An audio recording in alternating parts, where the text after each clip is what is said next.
Hello दोस्तों, मैं हूं अभिषेक और आप देख रहे हो पोल्ट्री वाला यूट्यूब चैनल। तो दोस्तों, आज की वीडियो में हम देखने वाले हैं, अगर आपको 100 देसी मुर्गियों की बैच से शुरुआत करनी है, पोल्ट्री फार्मिंग की शुरुआत करनी है, तो अर्ली स्टेज पर स्टार्टिंग में आपको कौन सी चीज़ों की ज़रूरत गिरेगी। क्योंकि नया पोल्ट्री फार्मिंग का बिजनेस आप शुरू करना चाहते हो तो बहुत सारे नए पोल्ट्री फार्मर्स के मन में ये सवाल रहता है कि कौन सी चीज़ों की ज़रूरत गिरेगी, कौन सी चीज़ें होना बहुत ज़्यादा ज़रूरी होता है। तो ऐसे में अगर आप नया पोल्ट्री बिजनेस शुरू करना चाहते हो तो आज की वीडियो काफ़ी ज़्यादा इंपॉर्टेंट होने वाला है। मैं प्रॉपर तरीके से आपको समझा कर बताऊँगा कि कौन सी चीज़ें आपको होना बहुत ज़्यादा ज़रूरी है और कौन सी चीज़ें नहीं भी रहेंगी तो फिर भी स्टार्टिंग आप पोल्ट्री फार्मिंग की कर सकते हो। तो वीडियो को स्टार्ट से लेकर एंड तक जरूर देखिएगा। वीडियो के आगे ले जाने के पहले पोल्ट्री पीडीएफ ई बुक और हार्ड बुक का एक छोटा सा इंट्रो हम देख लेते हैं, उसके बाद इस वीडियो को हम कैरी फॉरवर्ड करते हैं। पोल्ट्री बिजनेस करना चाहते हो तो वीडियो में दिखाई जाने वाला पोल्ट्री पीडीएफ ई बुक और पोल्ट्री हार्ड बुक एक बार अगर आप पढ़ लेते हो तो पोल्ट्री के रिलेटेड बॉयलर पोल्ट्री फार्मिंग, देसी पोल्ट्री फार्मिंग और लेयर पोल्ट्री फार्मिंग की 90% जानकारी आपको मिल जाएगी। इस बुक में मैंने डिसीज, मेडिसिन, वैक्सीन और फीड मैनेजमेंट के अलावा चिक्स आने के पहले दिन से लेकर बड़े होने के बाद उनको बेचने तक इन सारी बातों को कवर किया है। पोल्ट्री पीडीएफ ई बुक और पोल्ट्री हार्ड बुक दोनों में भी सेम इंफॉर्मेशन दी गई है और ये दोनों भी बुक आपको हिंदी, इंग्लिश और मराठी भाषा में मिल जाएंगे। पीडीएफ ई बुक आपको मात्र 50 रुपये में मिल जाएगा और हार्ड बुक आपको 250 रुपये में मिल जाएगा अगर आप प्रीपेड 250 रुपये ऑनलाइन पे करके इस बुक को खरीदते हो तो।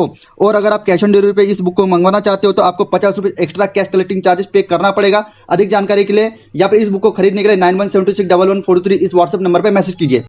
देखिएगा, 100 देसी मुर्गियों की अगर आप बैच डालना चाहते हो, पोल्ट्री फार्मिंग की शुरुआत करना चाहते हो तो सबसे पहले जो चीज़ लगेगी आपको वो होती है जगह। बहुत सारे फार्मर्स भाइयों के पास खुद की जगह नहीं होती, तो ऐसे में आप आजू बाजू में, आस पड़ोस में, दोस्त भाई या फिर रिलेटिव्स की छोटी बड़ी जगह देख लीजिए। 100-200 मुर्गियाँ पालने के लिए आपको 1 एकड़ 2 एकड़ की इतनी बड़ी जगह की ज़रूरत नहीं गिरती है। अगर 1000 स्क्वायर फीट, 2000 स्क्वायर फीट की जगह होती है, वहाँ पर अगर आप 5-10 हज़ार रुपये लगा के 100-200 मुर्गियाँ पालने के लिए शेड छोटा सा लो कॉस्ट का बना लेते हो। यूट्यूब पर आप जाइए, वहाँ पर आप सर्च कीजिए लो कॉस्ट पोल्ट्री शेड करके, आपको बहुत सारे ऐसे फार्मर्स मिल जाएंगे, वीडियोस मिल जाएंगे। बहुत सारे लोगों ने 5000-10,000 रुपये खर्चा करके 100-200-300 मुर्गियाँ पालने के लिए शेड बनाया हुआ है। तो अर्ली स्टेज पर कम से कम पैसा खर्चा करके आप छोटी से छोटी जगह पर पहली बैच और दूसरी बैच कम चूजे लाकर एक्सपीरियंस गेन कीजिए, पोल्ट्री को सीखिए। तो सबसे पहली जगह आपको लगेगी वो होती है जगह। आपके पास खुद की जगह हो या फिर ना हो चलेगा, मेरी खुद की जगह होनी चाहिए, बहुत बड़ी जगह होनी चाहिए, तब जाकर मैं वहाँ पर पक्का शेड बनाऊंगा। इसका अगर आप इंतज़ार करते बैठोगे तो पोल्ट्री फार्मिंग में आपको लॉस होने के चांसेस बढ़ते जाएंगे। सबसे पहले बैच नंबर 1 और बैच नंबर 2 में आप अपना टाइम इन्वेस्ट कीजिए, अपने पैसे इन्वेस्ट कीजिए और उससे सीखिए उसमें कितना प्रॉफिट निकलता है, कौन से चैलेंजेस हैं।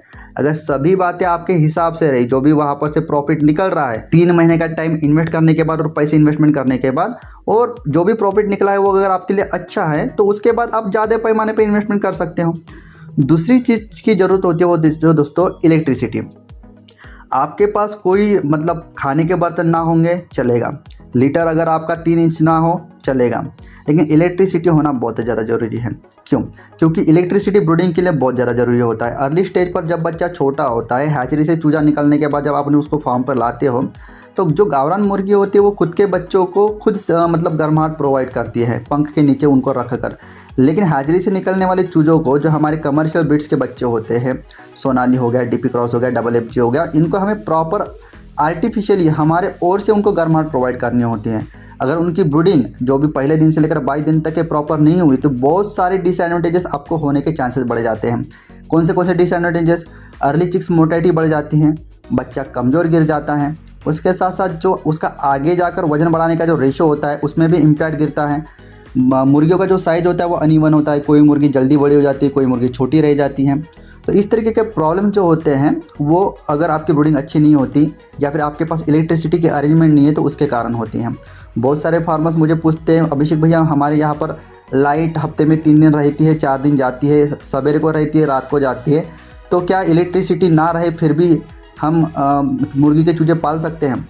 तो मेरा साफ और सीधे बातों में कहना है कि इलेक्ट्रिसिटी आपके पास नहीं है तो आप गैस ब्रीडर लगाइए, आप कोई दूसरे प्रकार की अरेंजमेंट कीजिए, लेकिन ब्रीडिंग आपकी सही होनी बहुत ज़्यादा ज़रूरी है।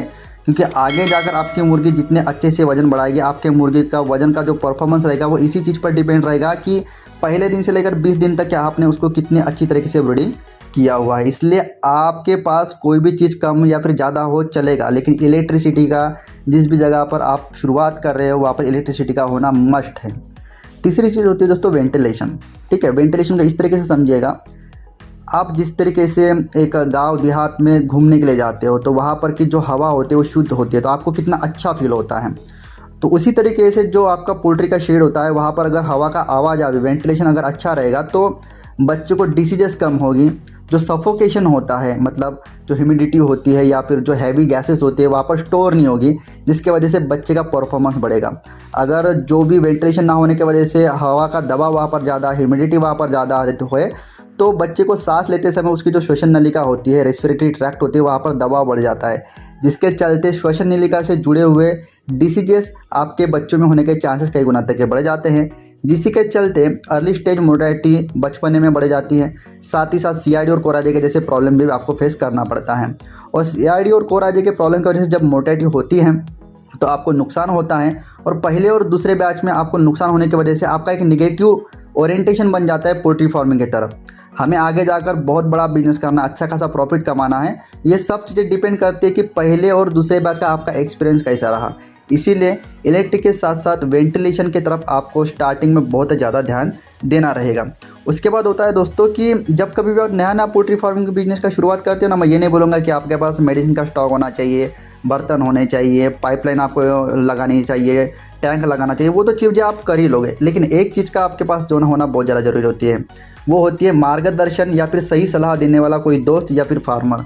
जब कभी भी आप जिस भी एरिया में अपनी पोल्ट्री फार्मिंग की शुरुआत करना चाहते हो तो आजू बाजू के जितने भी फार्मर भाई होते हैं, आप 5-10 उनको जाकर मिलेगा। 10 फार्मर में से 2-3 फार्मर्स आपको ऐसे मिलेंगे जो स्वभाव से अच्छा होंगे, जो आपको जो क्या आपके मन में सवाल है उनका जवाब आपको बताएंगे, वक्त रहते आपको मदद प्रोवाइड कराएंगे। तो इन फार्मर भाइयों से दोस्ताना बढ़ाइए, और जब कभी भी आपको पहले बैच में और दूसरे बैच में दिक्कत जाती है उनको कॉल घुमाइए और उनसे सलाह लीजिए, जिससे कि किसी भी प्रकार की मोर्टेलिटी होती है, डिसीजेस होता है, किसी भी प्रकार की दिक्कत होती है, ब्रीडिंग का टेम्परेचर कितना रखना है, लीटर की हाइट कितनी रखनी है, कौन से दिन में कौन सी वैक्सीन लगानी है, इन सभी सवालों के जवाब के लिए वो फार्मर भाई आपकी मदद करेंगे। तो पहली बैच और दूसरी बैच उनकी सहायता से आप अच्छे प्रॉफिटेबल हिसाब से निकाल लेते हो, तो आपका एक पोल्ट्री को समझ लेते हो पोल्ट्री में कितना प्रॉफिट निकलता है ना। तो इस चीज़ को समझने के बाद आपकी सभी की सभी चीज़ें आसान हो जाती हैं। तो मोटा मोटी कहने की बात यह है कि आपको एकदम ही एक्सपेक्टेशन नहीं लेकर चलना है कि मेरे पास ये चीज़ होनी चाहिए, वो चीज़ होनी चाहिए, मैं पक्की जाली लगाऊंगा, एकदम पक्का शेड बनाऊंगा, मेरी खुद की जगह होनी चाहिए। ये सब चीज़ों के बारे में आपको स्टार्टिंग में नहीं सोचना है। 2 बैच में आपको प्रॉफिट निकला, जगह भी जो आप सिलेक्ट कर रहे हो वो आपको 5 साल 10 साल के हिसाब से नहीं सिलेक्ट करनी है।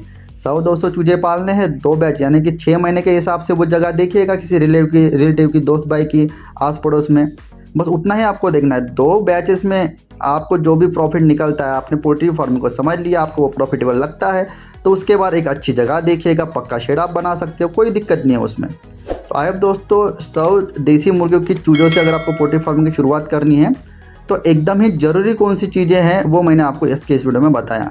अगर आप भी इसी चीज़ के वजह से रुके पड़े हुए थे, मैं एकदम से पक्का शेड बनाऊंगा, एकदम ही बड़ी जगह लूँगा, फ्री रेंज सिस्टम में मुर्गियों को छोड़ूंगा, मतलब बहुत सारी चीज़ों की वजह से आप रुके पड़े हुए थे, तो मैं कहता हूँ नहीं, कम से कम इन्वेस्टमेंट लगा के स्टार्टिंग के 2 बैचेस 200 मुर्गियों की डालिए, समझिए, सीखिए, एक्सपीरियंस गेन कीजिए और उसके बाद मुर्गी के बिजनेस को आगे बढ़ाइए। धन्यवाद।